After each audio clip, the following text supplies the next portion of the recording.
जय श्री कृष्णा। कान्हा जी सदा आप सभी की रक्षा करें। रसपान कीजिए आज की कथा का।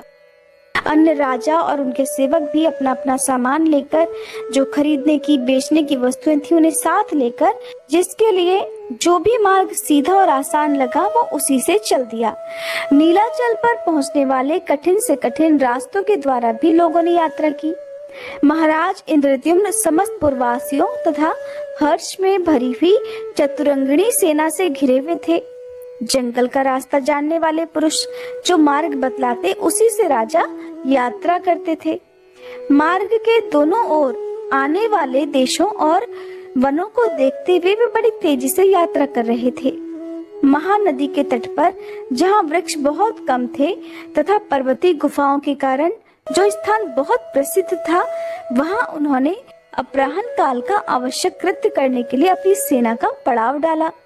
फिर अपने पुरोहित के साथ नदी के जल में उतरे और स्नान करके देवताओं का तथा पितरों का तर्पण किया। इसके बाद विधि पूर्वक भगवान विष्णु की पूजा करके नारद जी के साथ बैठकर भोजन किया। जब सूर्य अस्ताचल के शिखर पर पहुंचे तब सायंकाल की उपासना पूरी करके राजा सभा में बैठे। उस समय उन्होंने श्रेष्ठ वैष्णवों का चंदन, माला और तांबूलों से पूजन किया। फिर भगवान के सर्व पापहारी चरित्र का श्रवण करने के लिए सिंहासन पर बैठे हुए मुनिवर नारद जी से राजा ने इस प्रकार कहा, भगवान आप वेद और वेदांगों की निधि हैं, भगवान के प्रिय भक्त हैं। अगर मुझ पर आपकी कृपा हो तो भगवान विष्णु की लीला कथा रूपी सुधा से मेरे मलिन अंतःकरण को शुद्ध कर दीजिए। देवर्षि नारद तथा राजा इंद्रद्युम्न में इस प्रकार की बात चल ही रही थी कि द्वारपाल ने पास आकर सूचना दी, महाराज उत्कल देश के राजा आपके द्वार पर उपस्थित हैं और श्रीमान के चरणारविंदों का दर्शन करना चाहते हैं। सुनकर राजा बोले, श्रीमान ओठ नरेश को शीघ्र ही भीतर लेकर आओ, उनका दर्शन करके हम सब लोग पाप रहित हो जाएंगे। महाराज का ये वचन सुनकर द्वारपाल ने शीघ्र ही राजसभा में उत्कल नरेश का प्रवेश कराया। अपने वैष्णव मंत्रियों के साथ राजसभा में प्रवेश करके ओढ़ देश के राजा ने इंद्रद्युम्न के वंदनीय चरणों को सादर नमस्कार किया। तब उन वैष्णव नरेश को उठाकर महाराज इंद्रद्युम्न ने उनका सत्कार किया और अपने आसन पर ही बिठाकर विनय युक्त वचनों में कहा, राजन आप कुशल से तो है ना? उत्कल नरेश, नीलाचल शिखर निवासी भगवान माधव तो वहाँ विजय पूर्वक विराज रहे हैं ना? क्या आपकी निर्मल बुद्धि भगवान के चरणारविंदों में लगती है? समस्त प्राणियों में समान चित्त रखने वाले आपका मन भगवान में अनुरक्त तो है ना? तब उत्कल नरेश ने हाथ जोड़कर नम्रता पूर्वक कहा, स्वामिन आपके चरणों की कृपा से मेरे लिए सब कुछ कुशल मंगल है। दक्षिण समुद्र के तट पर जंगलों से घिरा हुआ नीलाचल विद्यमान है, किंतु वहाँ लोगों का आना जाना नहीं है। भगवान नीलमाधव भी वही हैं, परंतु इस समय प्रचंड आंधी के कारण उठी हुई अधिक बालू राशिका से वे छिप गए हैं, ऐसी बात सुनी जाती है। इसलिए मेरे राज्य में भी अकाल और मृत्यु का भय बढ़ गया है, किंतु अब आप पधारे हैं तो सब कुछ कुशल ही होगा। उत्कल नरेश के ऐसा कहने पर राजा इंद्रद्युम्न ने उनका आदर करते उन्हें विदा कर दिया और फिर नारद जी की ओर देखकर बड़े उदास स्वर से कहा, मुने ये क्या हो गया? नारद जी बोले, राजन इस विषय में तुम्हें बिल्कुल भी हैरान नहीं होना चाहिए। श्रेष्ठ वैष्णव भाग्यवान होता है। वैष्णवों का मनोरथ कभी निष्फल नहीं होता। जगत के आदि कारण और रोग शोक से रहित प्रत्यक्ष शरीर धारण किए हुए भगवान नारायण को तुम अवश्य देखोगे।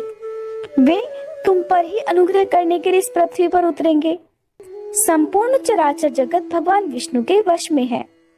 सनातन परमात्मा विष्णु किसी के भी वश में नहीं है।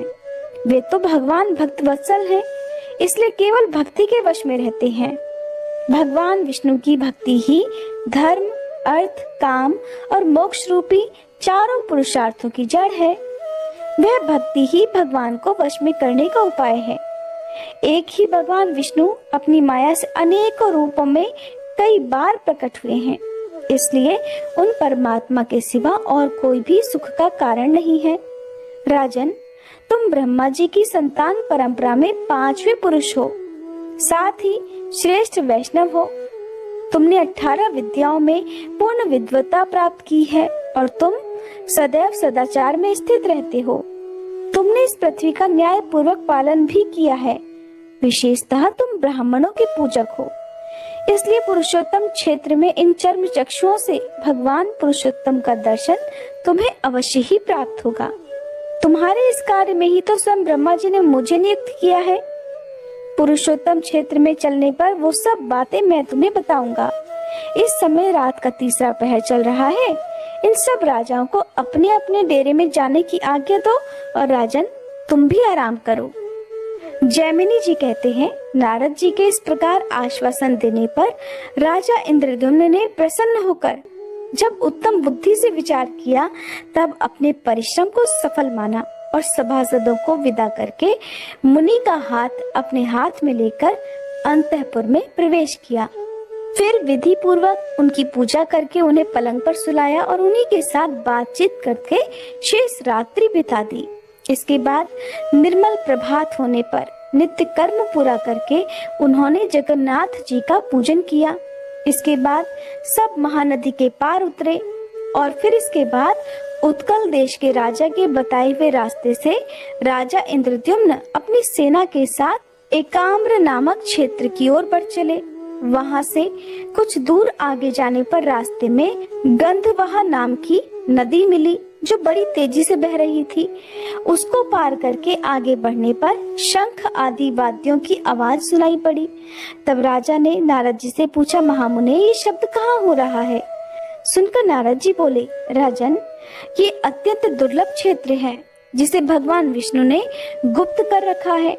तुम भाग्यवानों में श्रेष्ठ हो, इसलिए तुम्हारे सौभाग्य से जितेंद्रीय पुरोहित ने किसी प्रकार जाकर भगवान का दर्शन किया है। यहाँ से 3 योजन पर नीलगिरी विद्यमान है और ये भगवान गौरीपति का एकाम्र वन नामक क्षेत्र है, जो अब अधिक दूर नहीं है। एक समय भगवान शिव ने लोकों के आदिकरण अनादि पुरुषोत्तम का इस प्रकार स्तवन किया कि हे नारायण, हे परम धाम, हे परमात्मन, हे परात्पर, हे सच्चिदानंदमय वैभव से युक्त निरंजन परमेश्वर, आपको मेरा नमस्कार है।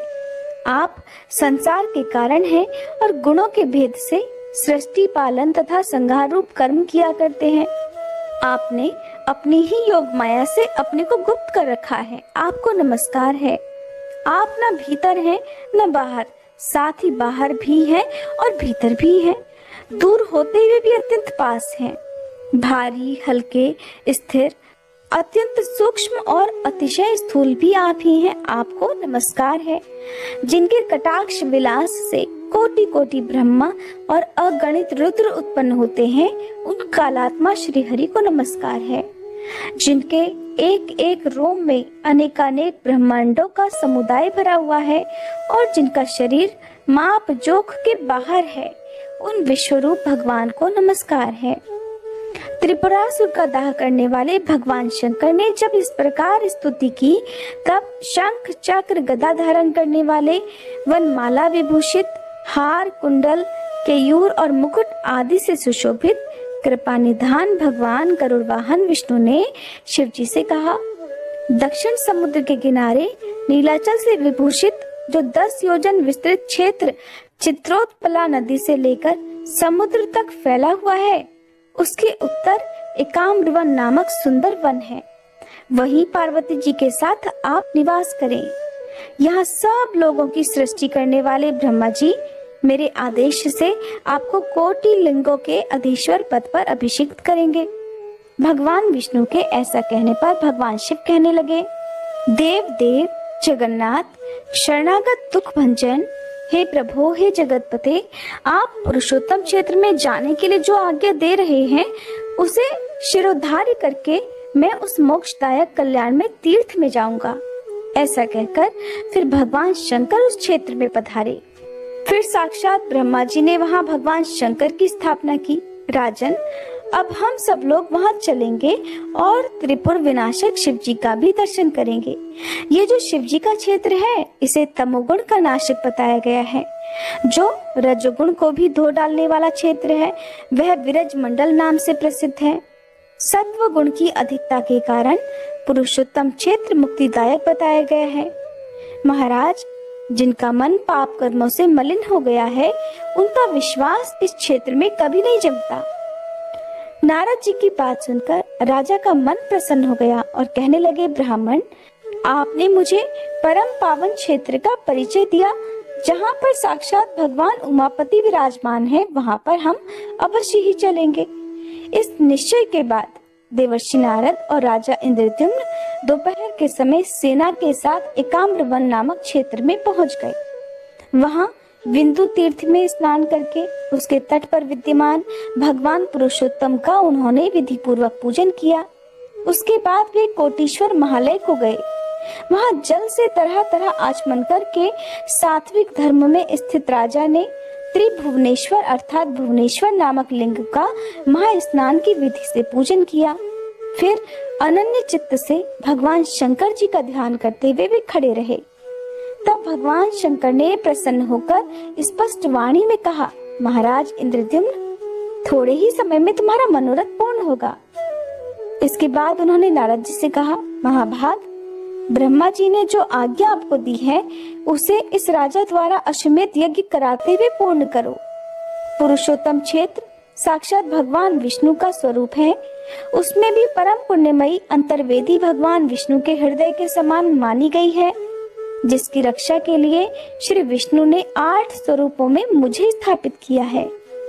शंखाकार पुरुषोत्तम क्षेत्र के अग्रभाग में दुर्गा देवी के साथ मैं नीलकंठ नाम से निवास करता हूँ, वहीं इस राजा को ले चलो।